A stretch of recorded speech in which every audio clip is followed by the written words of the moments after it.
having said, I'll end by saying this. The great American philosopher Beyonce Knowles said that it has been said that racism is so American that if you challenge racism, you look like you're challenging America.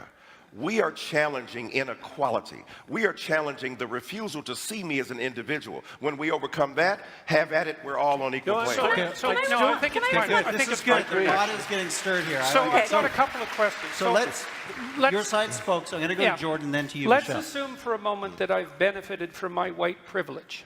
Okay, so let's assume that. That's fine. Assumption. That's what you would say. So, so let's say, here, let's get precise about this, okay? Was that very individual of you? Let's get precise about this, okay? Let's get precise. To what degree is my present level of attainment or achievement a consequence of my white privilege? And I don't mean sort of. I mean, do you mean 5%? Do you mean 15%? Do you mean 25%? Do you mean 75%? And what do you propose I do about it? How about a tax? How about a tax that's like specialized for me so that I can account for my damn privilege, so that I can stop hearing about it? Now, let's get precise about one other thing, okay?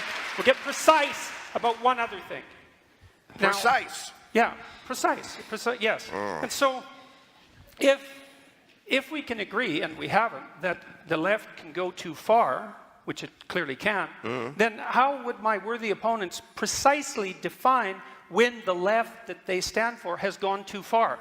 You didn't like equity, equality of outcome. I think that's a great marker. But if you have a better suggestion and won't sidestep the question, so let's figure out how I can dispense with my white privilege, and so that you can tell me when the left has gone too far, since they clearly can. And that's what this debate is about political correctness. It's about the left going too far. And I think it's gone too far in many ways. And I'd like to figure out exactly how and when, so the reasonable left could make its ascendance again and we could quit all this nonsense. Okay, Michelle, go ahead. Do you mind if I answer, Stephen? I will answer you, but I just want to answer Stephen Fry first, because you talked about, this is how we got Trump, and this is the failure of the left. And so I'm a journalist. I went to a ton of Trump rallies during the campaign in different parts of the country, and you're right. Everywhere I went, I heard complaints about political correctness. Far more than I heard complaints about, say, NAFTA. But when you asked people what they meant by political correctness, they called a woman they worked with girl, and she got mad at them. And they could, you couldn't in public wonder aloud whether the president of the United States was really a Muslim. They didn't like that they couldn't make gay jokes anymore. And so on the one hand, you're right, and I've written about this. I think that when you try to, that when people have these prejudices and you try to suppress them, it can create a kind of dangerous counter-reaction. But I also think that, what they were reacting to, again, to go back to the title of this debate, what they called political correctness, the fact that they had to have this urbane black president who they felt talked down to them, which is really what they meant. I don't see a way around that, because that is, like I said, that's progress. So to go to the question of when the left goes too far, to me it's pretty easy. Violence and censorship, right? I'm against violence and I'm against censorship.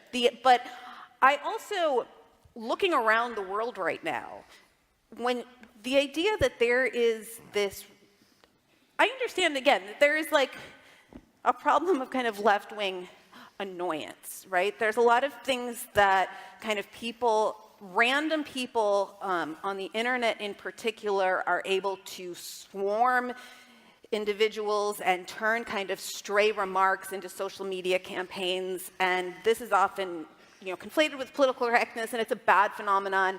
I wish there was a way to put an end to it. I don't think there is no way to put an end to it simply by having kind of reasonable liberals or reasonable socialists denounce it, because it's just a kind of awful phenomenon of modern life. And if you want to have a debate about whether social media is terrible for democracy, I will be on the yay side. But right now, where I really disagree, there's a couple places I really disagree. Pick one, and then I'm going to go to Michael. But the idea that the radical left poses a greater threat than the radical right, when you see actual fascism ascendant all over the world strikes me as something that you can literally only believe if you spend your life on college campuses. So, Mike, I want to come to you on those, great, Michelle, on Jordan's point about how does he, in a sense, get an equal voice in this debate back if it is implied that his participation brings with it this baggage of white privilege that doesn't allow him to see clearly the issues that are before us. But that is to be complicit in the very problem itself, terminologically. You're beginning at a point that's already productive and controversial. You're saying, how can he get his equality back? Who are you talking about?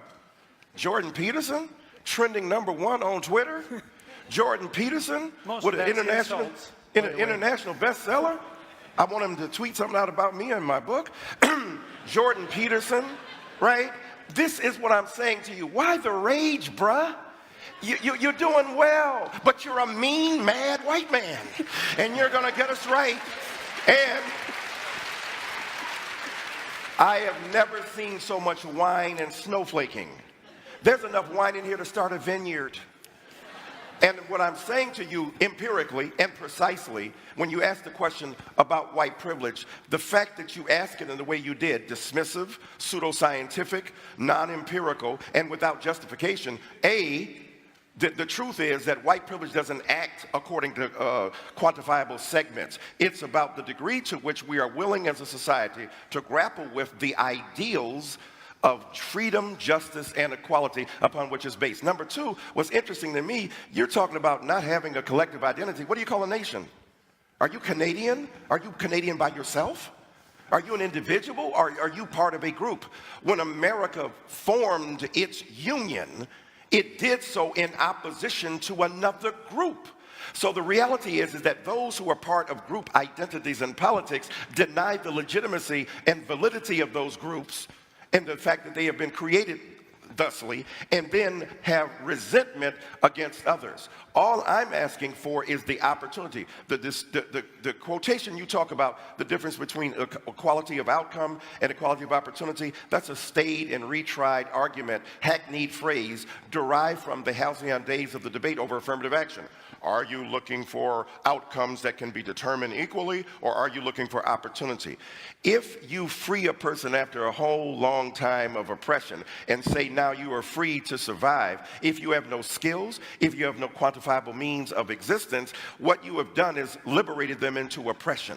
And all I'm suggesting to you, Lyndon Baines Johnson, one of our great presidents, said, if you start a man in a race 100 years behind, it is awfully difficult to catch up. So I don't think Jordan Peterson is suffering from anything except an exaggerated sense of entitlement and resentment, and his own privilege is invisible to him, and it's manifest with lethal intensity and ferocity right here on stage.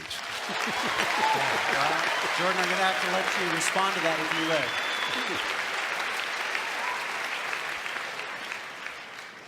will. Well, what I derive from that series of rebuttals, let's say, is twofold. The first is that saying that the radical left goes too far when they engage in violence is not a sufficient response by any stretch of the imagination, because there are sets of ideas in radical leftist thinking that led to the catastrophes of the 20th century, and that was at the level of idea, not at the level of violent action. It's a very straightforward thing to say you're against violence. It's like being against poverty. It's like, you know, generically speaking, decent people are against poverty and violence. It doesn't address the issue in the least. And with regards to my privilege or lack thereof, I mean, I'm not making the case that I haven't had advantages in my life and disadvantages in my life like most people. You don't know anything about my background or where I came from, and it doesn't matter to you because fundamentally I'm a mean white man. That's a hell of a thing to say in a debate.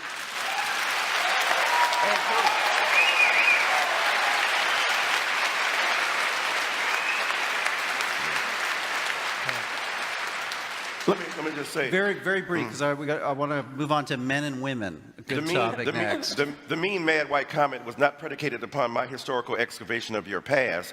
It's based upon the evident vitriol with which you speak and the denial of a sense of equanimity among combatants in an argument. So I'm saying again, you're a mean, mad white man, and the viciousness is evident. Okay. Okay. Let's reset.